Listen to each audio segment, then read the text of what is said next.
billahi minasyaitonir rajim. Bismillahirrahmanirrahim.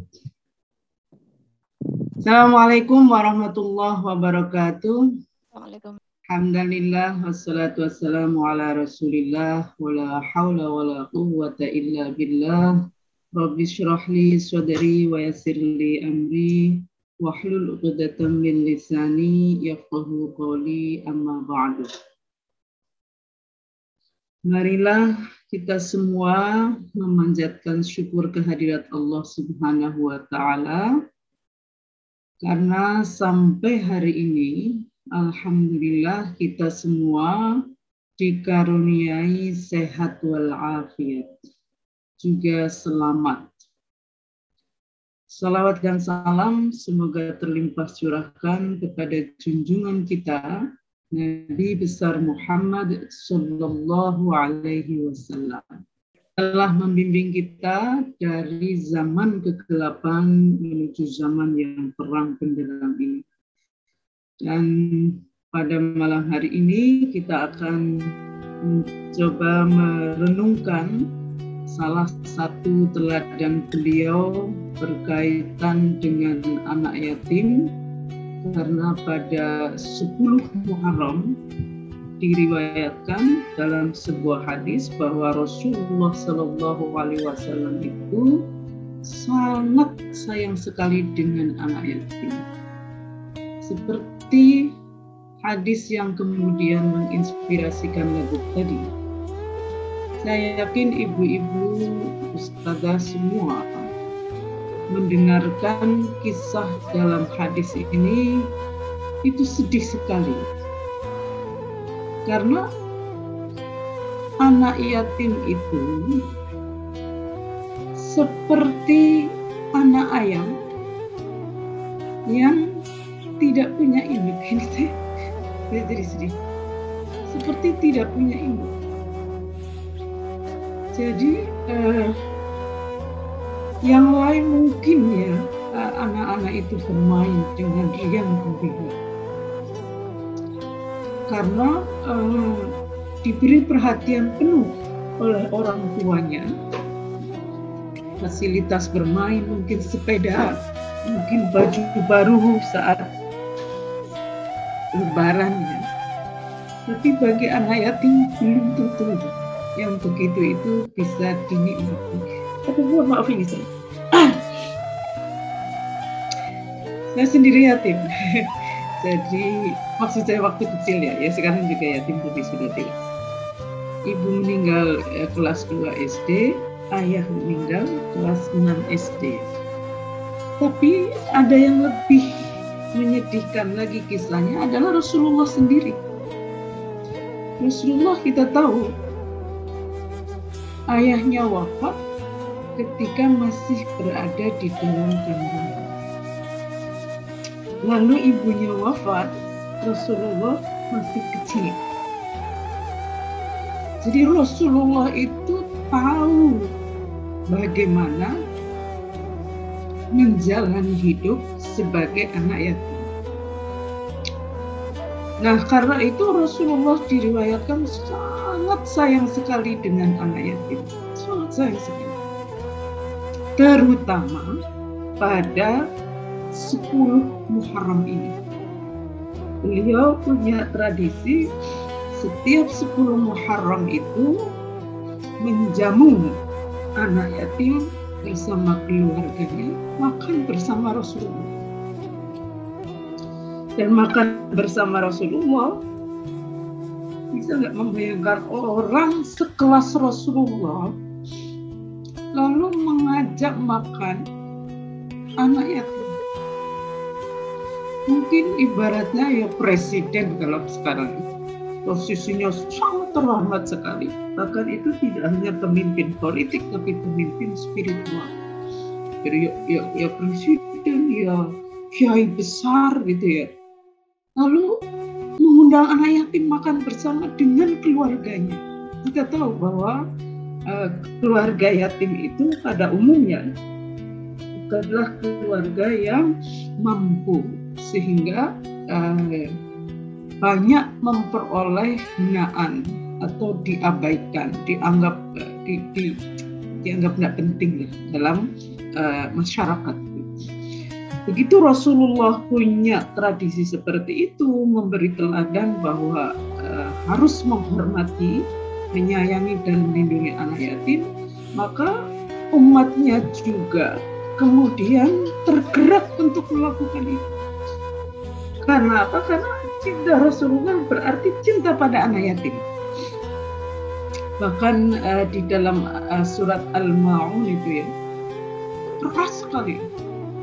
Tidak ada tawar-menawar pada sikap kasar terhadap anak yatim.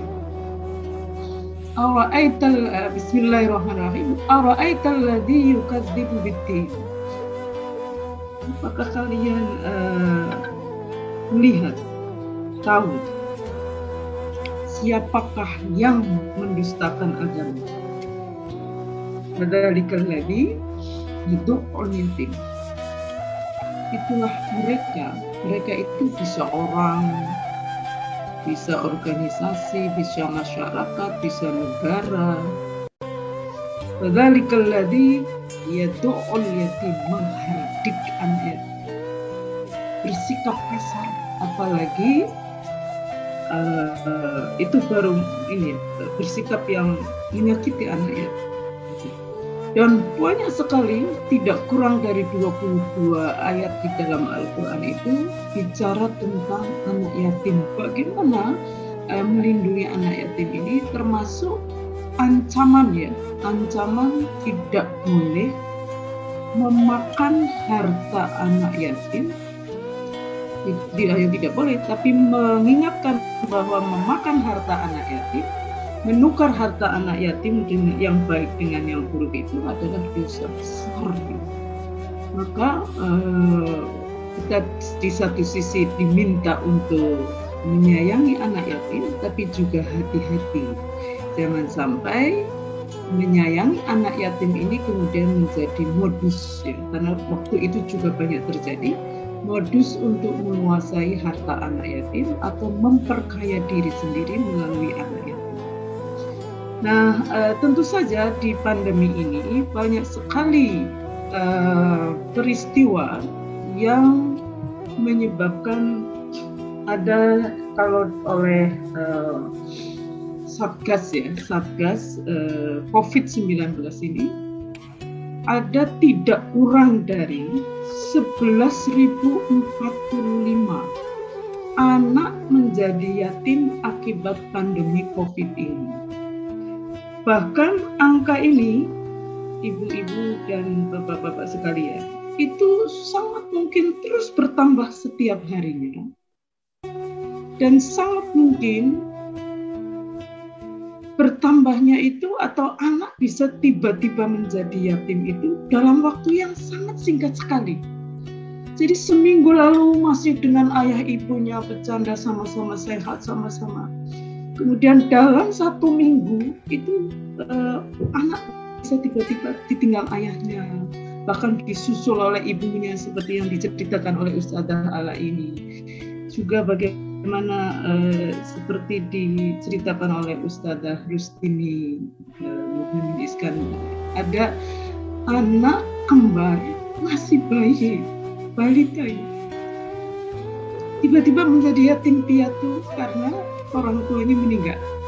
Dan tidak sedikit juga bayi-bayi yang lahir dalam kondisi yatim karena ayahnya sudah meninggal ketika masih dalam kandungan seperti Rasulullah itu.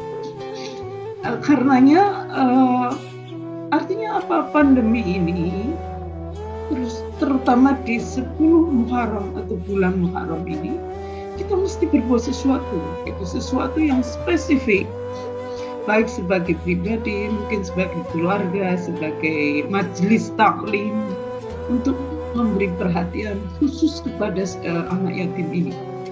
Dan tentu saja banyak hadis ya yang menjelaskan tentang keutamaan memelihara atau mengasuh anak yatim itu. Seperti salah satunya tadi disebut oleh Ustadzah Alai, di surga nanti Rasulullah menyebutkan tempatnya bersama para pengasuh penyayang anak yatim itu dekatnya itu seperti jari telunjuk dan tengah. Juga sabda Rasulullah ya, sebaik-baik rumah adalah rumah yang di dalamnya ada anak yatim dan diasuh dengan baik. Nah, siapakah anak yatim ini? Anak yatim, anak itu adalah walad ya. Walad itu ada dua pengertian anak ini sebenarnya.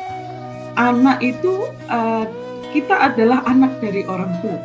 Maka sampai mati kita adalah anak. Tetapi ada juga anak dalam arti khusus, yaitu mereka yang belum balik. Yang laki-laki belum mimpi basah, yang perempuan belum menstruasi, itu anak. Yatim atau yatama, yutma, yatama, yatma adalah artinya itu infirad, itu kesendirian. Jadi anak yatim adalah anak yang sendiri karena tidak punya penanggung jawab hidupnya, yaitu orang tua. Nah, secara ada beberapa pengertian tentu saja ya. Misalnya Al-Marawi itu menyebutkan bahwa anak yatim itu atau yatim itu adalah bersifat mutlak, seseorang yang ditinggal mati ayahnya secara mutlak, mau kecil mau dewasa, laki-laki perempuan. Nah, kita yang usia dewasa juga yatim gitu. Cuma secara sosial punya arti khusus, yaitu anak yang belum dewasa itu. Nah, secara sosial atau secara formal ya, anak adalah tanggung jawab ayah itu. Apalagi di Jazirah Arabia yang menganut sistem kekerabatan patriarkal. Jadi nasabnya itu ditentukan dari garis ayah. Anak itu adalah binti ayahnya, nanti ayahnya lagi. Tetapi menarik bahwa Al-Quran, jadi masyarakat waktu itu melihat orang, dia anak siapa? Anak ayahnya, kira-kira begitu. Nah, jadi Islam itu punya cara pandang yang berbeda tentang orang tua ini. Kalau masyarakat pada umumnya melihat orang tua penanggung jawab adalah ayah, maka selama 23 masa kewahyuan di dalam Al-Quran itu ada penyebutan orang tua yang menarik. Pertama adalah menyebut dua orang tua itu dengan abawayhi, dua bapak, dua ayah dalam tanda kutip, yaitu ayah dan ibu. Gitu. Jadi ibu itu ditarik, diakui oleh Islam sebagai orang tuanya anak. Begitu juga sebutan walidan, walidain, walidayya, dua orang tua. Ini juga punya pesan khusus bahwa ibumu juga orang tuamu. Ibu juga adalah orang tua, itu bukan hanya bapak. Maka anak yatim itu sangat mungkin dikembangkan ya, apalagi di sebuah masyarakat seperti Indonesia hari ini yang mengakui betul bahwa orang tua itu adalah ayah dan ibu. Sehingga anak yatim itu tidak hanya anak yang ditinggal mati oleh ayahnya, tetapi bisa juga anak yang ditinggal mati oleh ibunya, atau bisa juga ditinggal mati oleh dua-duanya. Karena prinsip dasar dari anak yatim ini adalah anak yang tidak punya penanggung jawab, dalam arti tidak ada orang yang menjamin kebutuhan hidupnya itu dipenuhi dengan baik. Di Indonesia ini kan banyak sekali suami istri atau ayah ibu yang ibunya itu lebih kuat secara ekonomi menjamin kehidupannya, sementara ayahnya rezekinya tidak lancar, ikut ditanggung oleh ibu gitu. Maka ketika ibu meninggal, itu juga sama dampak yang dirasakan oleh keluarga. Karenanya menarik untuk melihat di Indonesia itu, ini di Arab ada istilah piatu. Jadi ada yatim yang ditinggal ayah, piatu yang ditinggal oleh ibu. Maka istilahnya yatim piatu. Nah itu juga satu menurut saya ya budaya yang sangat Islami sekali, karena kemudian mengakui bahwa anak yang piatu itu juga perlu dapat perhatian dari masyarakat, itu terutama ketika anak itu kemudian juga terlantar kehidupannya. Nah, untuk melihat ini, bagaimana melihat anak yatim dalam bingkai keluarga maslahah? Dulu saya pernah mengisi HMT ini dan menjelaskan bagian pertama dari konsep keluarga maslahah. Itu berkaitan dengan prinsip-prinsip di dalam Islam berkaitan dengan keluarga. Nah, kita tahu bahwa prinsip atau keluarga maslahah itu adalah keluarga yang terhubung erat dengan misi Islam untuk mewujudkan sistem kehidupan, baik perkawinan, keluarga, masyarakat, negara, dunia, bahkan akhirat, yang menjadi rahmat atau anugerah bagi semesta, termasuk bagi anak yatim piatu ini. Gitu.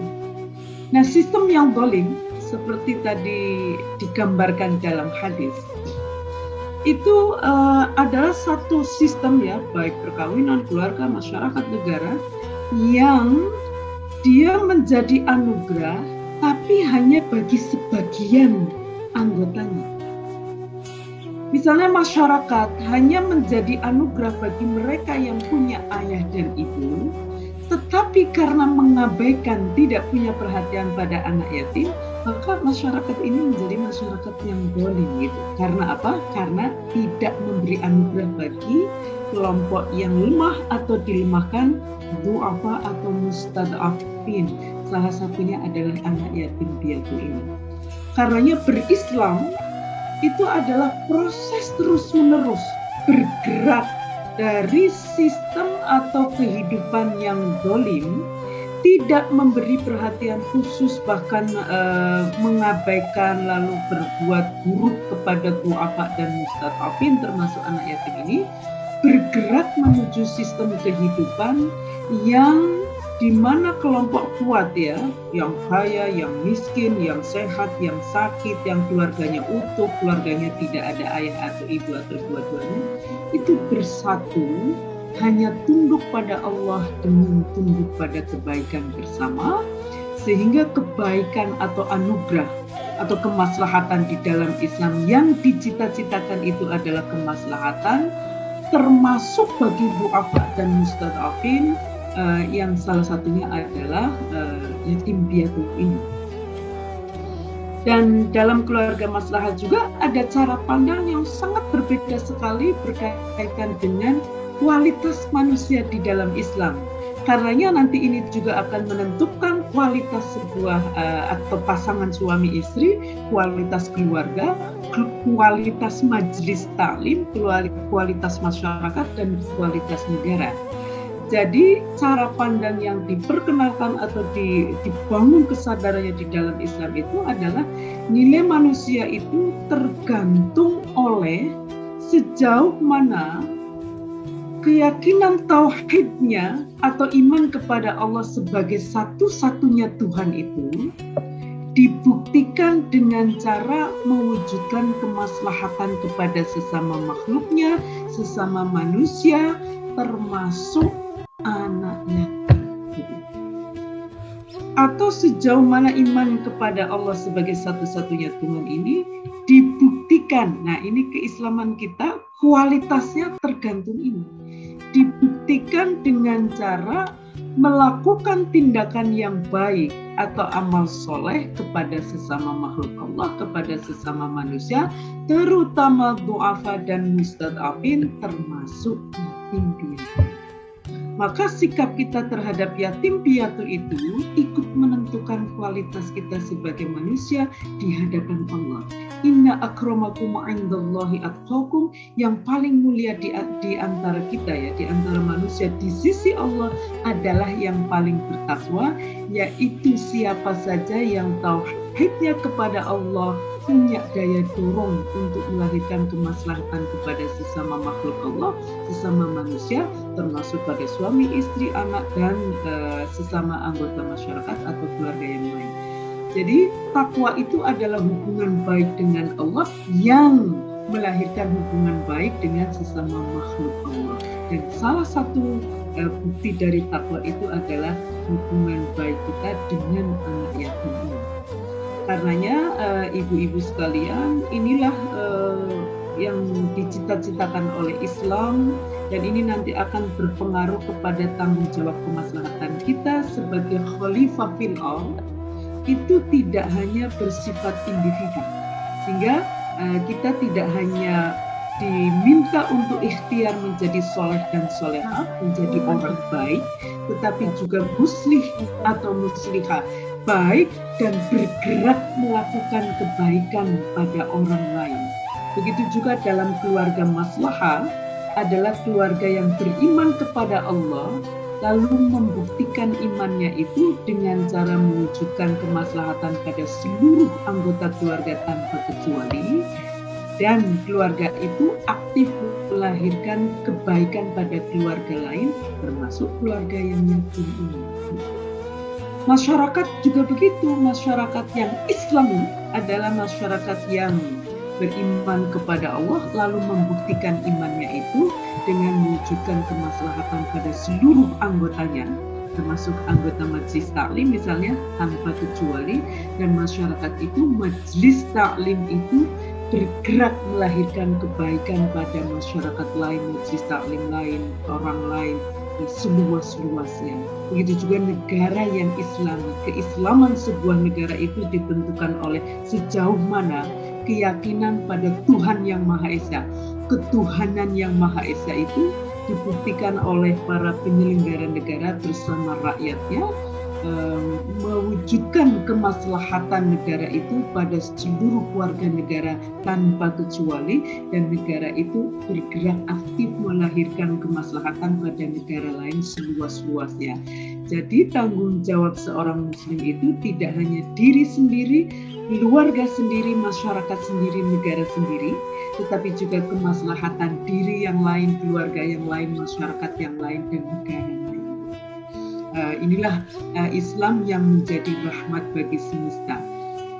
Nah, di dalam Nahdlatul Ulama, tentu saja keluarga Maslahah An-Nahdliyah ini mengacu pada nilai-nilai dasar fondasi moral yang ada di dalam NU. Salah satunya adalah mabadi khairul ummah.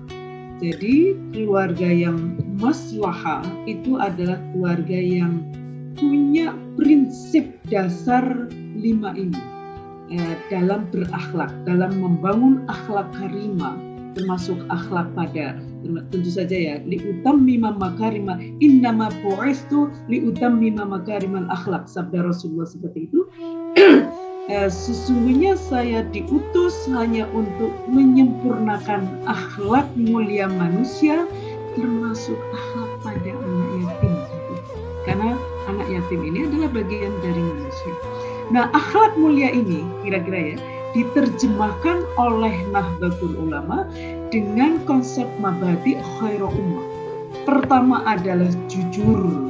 Misalnya ya, benar, bersikap benar, jujur, sungguh-sungguh, dan terbuka.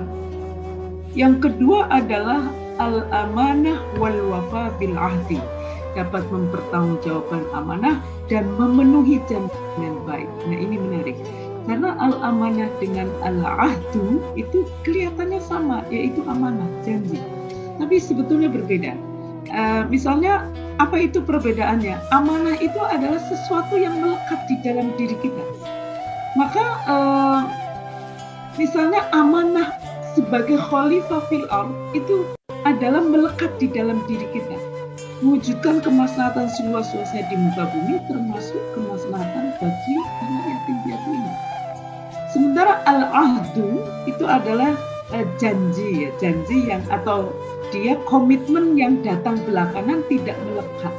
Misalnya perkawinan itu adalah janji.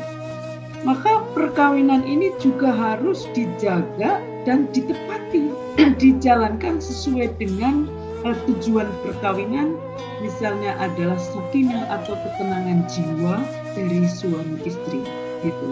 Nah, menarik karena ketenangan jiwa keluarga ini adalah tujuan dari perkawinan, dan ini menjadi tujuan juga dari keluarga maslahah. Sementara kita menyadari bahwa keluarga yang harus dijaga kemaslahatannya itu tidak hanya keluarga kita sendiri, tetapi keluarga-keluarga lain, termasuk keluarga yang di dalamnya ada yatim atau piatu.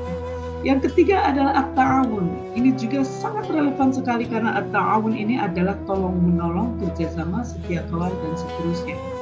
Sehingga tidak hanya sesama anggota keluarga yang sama mesti tolong-menolong, tetapi juga dalam antar keluarga juga mesti tolong-menolong, bahkan dalam konteks yang lebih besar seperti amanah tadi itu adalah sesama anggota majelis taklim, sesama anggota masyarakat, sesama anggota negara gitu. Mesti tolong-menolong. Dan yang keempat adalah adil. Adil ini tentu saja bersikap adil, objektif, proporsional. Proporsional itu begini, ibu-ibu sekalian, ustadzah dan ustadzah yang saya hormati. Al-adalah, adil, itu tidak hanya bersikap sama rata begitu. Misalnya mau bersikap adil pada anak yang tidak yatim dan yatim, lalu disikapi dengan sama. Itu mungkin adil, tapi baru secara formal. Kalau adil yang hakiki, itu adalah keadilan yang juga di samping melihat persamaan, kita juga melihat kondisi khasnya. Sehingga negara ini, masyarakat, juga majelis taklim, keluarga, kalau mau menyikapi bersikap adil pada anak yatim itu, misalnya dalam pandemi, mau memberikan bantuan, maka bantuan itu mesti mempertimbangkan kekhasan dari keluarga. Misalnya adalah keluarga yang ada orang tua dengan keluarga yang tidak ada orang tua itu, tentu saja keluarga yang tidak ada orang tua itu mesti diberi perhatian khusus. Tentu saja keluarga yang tanpa orang tua dan dalam kondisi sama secara ekonomi dengan yang punya orang tua. Bukan keluarga yang tidak punya orang tua tapi kaya raya, tentu saja itu berbeda. Nah, yang kelima adalah istiqomah. Itu gimana caranya keluarga maslahah itu juga membangun sikap istiqomah atau konsisten, ajak punya integritas akhlak yang kuat gitu. Sehingga istiqomah itu kira-kira begini, dilihat orang atau tidak, dia tetap berbuat baik karena menyadari bahwa meskipun tidak dilihat orang, tetapi Allah selalu melihat. Nah, karakter keluarga maslahah yang juga penting untuk kita pertimbangkan itu adalah karakter sosialnya ini, ibu-ibu sekalian, dalam berinteraksi dengan yang lain. Pertama adalah tawasud, moderat, tidak berlebih-lebihan dalam segala hal, dalam mendidik anak, dalam memberi perhatian, misalnya kita adalah sebuah keluarga ya, lalu sangat sayang dengan keluarga lain karena mereka yatim piatu, lalu perhatian kita kepada keluarga lain ini berlebihan sehingga keluarga sendiri terlantar, atau sebaliknya kita memberi nafkah pada keluarga sendiri secara berlebihan lalu tidak menyisakan perhatian kepada keluarga lain yang mungkin memerlukan bantuan seperti keluarga yang punya yatim piatu ini. Tawazun itu adalah seimbang dalam melakukan pertimbangan apapun, i'tidal, konsisten dalam menjalankan syariat Allah, dan yang keempat adalah tasamuh atau toleran. Toleran itu prinsip dasarnya adalah, atau tasamuh itu prinsip dasarnya adalah mempertimbangkan, melihat perbedaan dengan cara yang adil. Misalnya tadi ya, kalau konteksnya adalah anak yatim, maka kita bisa melihat perbedaan secara adil antara anak yang punya orang tua dengan anak yang tidak punya orang tua, dan melihat perbedaan antara anak-anak ini dengan jadi membangun cara pandang perbedaan itu secara adil. Misalnya tidak melihat anak yatim sebagai beban masyarakat. Misalnya, ini adalah cara pandang negatif yang membuat kita kemudian menjadi tidak toleran kepada anak yatim. Dan seterusnya.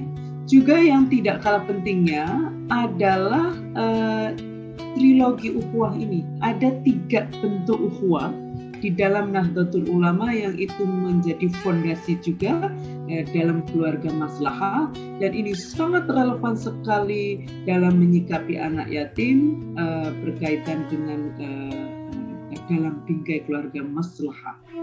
Pertama adalah ukhuwah Islamiyah, persaudaraan atau solidaritas sesama muslim. Sekali lagi, ini menunjukkan bahwa tanggung jawab kemaslahatan keluarga maslahah itu tidak eksklusif gitu, hanya keluarga sendiri. Lalu keluarga lain bodoh amat, tidak begitu. Tetapi perhatian pada kemaslahatan ini ke dalam pada keluarga sendiri juga keluar seluas-luasnya. Karenanya persaudaraan sesama Islam, sesama sebagai orang muslim ini penting untuk dikembangkan atau ditumbuhkan di dalam keluarga maslahah.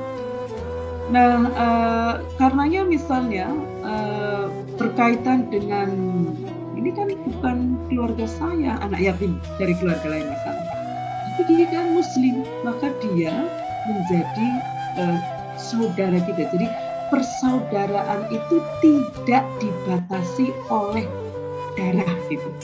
Jadi ya, yang disebut saudara itu hanya yang satu ayah, satu ibu, sementara yang bukan itu bukan saudara. Nah, ini konsep di dalam NU sendiri yang tentu saja didasarkan kepada Islam.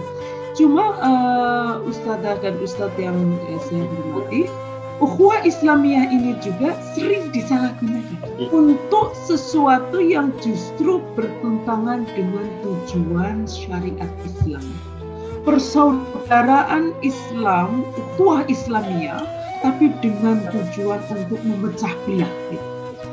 Maka di dalam memahami ukhuwah Islamiyah ini, kita penting untuk berpegang pada maqasidus syariah atau persaudaraan sesama muslim yang tidak bertentangan dengan maqasidus syariah atau tujuan syariat, yaitu hifdzuddin, hifdzun nafas, menjaga agama, menjaga jiwa, hifdzul aql, menjaga pikiran, kemudian menjaga keturunan, menjaga martabat, kehormatan, dan menjaga harta.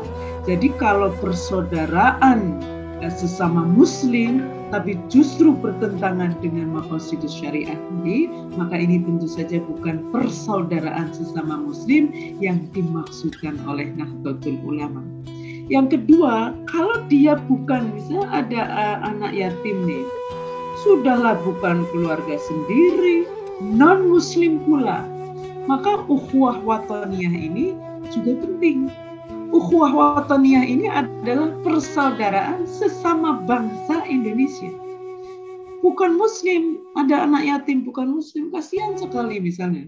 Ya mari kita gunakan ukhuwah wataniyah ini, dia kan orang Indonesia, sama-sama saudara sebangsa. Nah, sehingga bukan alasan bagi kita untuk mengabaikan apalagi bersikap yang mafsadat.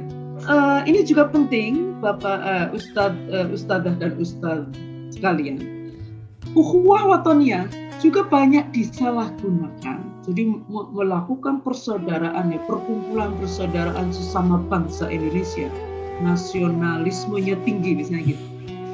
Tapi tujuannya bertentangan dengan konstitusi negara yang menjadi landasan negara Indonesia ini berdiri. Dia melakukan persaudaraan sesama bangsa Indonesia tapi niatnya merongrong NKRI. Maka tentu saja ini bukan persaudaraan wataniyah yang dimaksudkan oleh Nahdlatul Ulama. Jadi ukhuwah wataniyah adalah ukhuwah persaudaraan sesama bangsa yang tidak bertentangan dengan konstitusi negara. Dan bagaimana kalau kita melihat orang lain bukan muslim, bukan juga orang Indonesia, maka mari kita gunakan ukhuwah insaniyah atau persaudaraan sesama manusia. Sehingga pada prinsipnya adalah semua manusia itu bersaudara gitu. Sehingga kalau kita butuh alasan untuk berbuat baik pada orang lain, misalnya kepada anak yatim piatu, maka tiga jenis persaudaraan di dalam Nahdlatul Ulama ini sangat memadai sekali. Apalagi kalau sudahlah sesama muslim, sesama bangsa Indonesia, sesama manusia, maka itu adalah ukhuwah yang sangat punya alasan kuat sekali. Ya salah satu juga sudah kuat karena apa? Karena memang amanah hidup manusia itu di dalam Islam adalah mewujudkan kemaslahatan seluas-luasnya di muka bumi, termasuk sesama makhluknya, sesama manusia. Makanya ukhuwah insaniyah, watoniyah dan Islamiyah itu adalah sesuatu yang sangat sejalan dengan mandat hidup kita sebagai seorang muslim, apalagi atau termasuk di dalamnya adalah sebagai seorang nahdiyah atau nahdiyin. Dan ini adalah 5 karakteristik keluarga maslahah an-nahdiyah ya, yang barangkali juga bisa digunakan dalam kalau misalnya kita memutuskan untuk mengadopsi anak yatim sebagai anak kita, maka kita memastikan bahwa kemaslahatan di dalam itu bisa dirasakan oleh seluruh anggota keluarga tanpa kecuali. Bahkan tidak hanya itu, keluarga mesti memberi kemaslahatan pada pihak lain seluas-luasnya. Karenanya penting untuk memahami 9 karakteristik keluarga maslahah an-nahdiyah. Pertama adalah keluarga sebagai sumber ketenangan. Maka siapapun di situ, termasuk anak yatim yang berada dalam pengasuhan kita, mesti merasakan ketenangan di dalam keluarga ini. Yang kedua, akidah, ibadah, dan amaliyahnya NU. Sholatnya sholat yang misalnya subuh pakai kunut, istighosah, tahlil, dan lain sebagainya. Akhlaknya mulia pada sesama anggota keluarga dan juga pada orang lain. Hubungannya itu kesalingan. Jadi masing-masing anggota keluarga itu saling berbuat baik satu sama lain dan saling melindungi dari keburukan apalagi bahaya. Yang kelima adalah kecukupan rezeki, dan yang harus diingat tentu saja rezeki nafkah itu tidak hanya secara lahir, makan, sandang, pangan, papan, tetapi juga secara batin, dimanusiakan, dihargai, dipuji, didengar pendapatnya, dan lain sebagainya. Yang keenam adalah muwazanah, imbang, sehingga kita misalnya ya mempertimbangkan kebutuhan khusus dari anak yang masih bayi dengan anak yang sudah dewasa, tentu saja lain. Dan yang tidak kalah pentingnya di dalam keluarga maslahah itu adalah hubbul watan, cinta tanah air. Jadi di dalam NU ada keyakinan bahwa hubbul watan itu adalah bagian dari iman. Menjaga negara, menjaga tanah air itu adalah bagian dari pembuktian iman kita kepada Allah Subhanahu wa Ta'ala sebagai satu-satunya Tuhan. Mengapa? Karena negara ini seperti tadi diungkapkan oleh Ibu Ustadzah Pembina, Ibu Ida, Ustadzah Ida Fauzia, negara ini itu kemerdekaannya bukan dihadiahkan oleh penjajah, ini diperjuangkan berdarah-darah. Maka menjaga NKRI ini adalah bagian dari bersyukur kepada Allah Subhanahu wa Ta'ala karena sudah meridhoi, mengizinkan perjuangan bangsa Indonesia bertahun-tahun selama 350 plus 3,5 tahun itu bisa berakhir dengan kemerdekaan. Maka hubbul watan, cinta tanah air itu bagian dari pembuktian iman. Yang kedelapan adalah hubbul amni wassalam, menjaga keamanan dan perdamaian. Maka keluarga maslahah ini tentu saja cirinya adalah aman dan damai. Di situ tidak ada KDRT. Dan juga karena cinta, aman dan damai, maka keluarga maslahah juga keluar melahirkan keamanan, menjaga rasa aman dan perdamaian. Dan yang terakhir adalah hubbul bi'ah atau mencintai lingkungan hidup. Maka keluarga maslahah itu cirinya adalah punya kepedulian kepada kelestarian alam, sehingga berkeluarga itu dikelola dengan cara-cara yang tidak membahayakan lingkungan.